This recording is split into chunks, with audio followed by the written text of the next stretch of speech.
Familia 15 za ukoo moja katika kijiji cha Dago, kaunti ya Kisumu wamesalia bila makao baada ya nyumba zao kubomolewa alfajiri ya leo katika kile kinachoonekana kama mzozo wa ardhi ya ekari 16. Hii ni mara ya tatu familia hizo zinapitia hali kama hii. Sasa wanalaumu mmoja wao kwa masaibu wanayopitia, wakidai anataka kuondoa kwenye ardhi ya babu zao.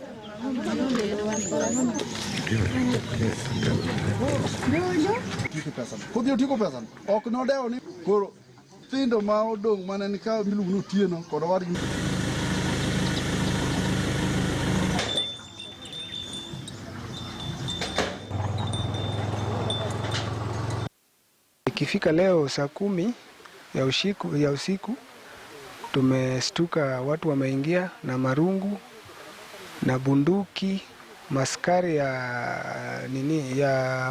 ya Maseno. OCS ndiye alikuwa wanaongoza.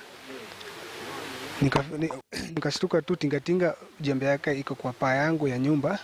Nikitoka nje wakaanza kunipiga, wakaniuliza, wakaniambia ati mbona nimeshakwambia tuame na umekataa. Ndugu ya baba mwenye shamba iliwekwa kwa jina ya babake. Sasa vile babake, huyo babu alikufa, alifariki because yeye ndiye alikuwa mkubwa, ndiye aliwekwa as the custodian of the other brothers. Sasa ndio vile alikufa, huyo kijana sasa alishikana na wengine, especially Samson Mzungu Tumbo, wakafanya fake succession.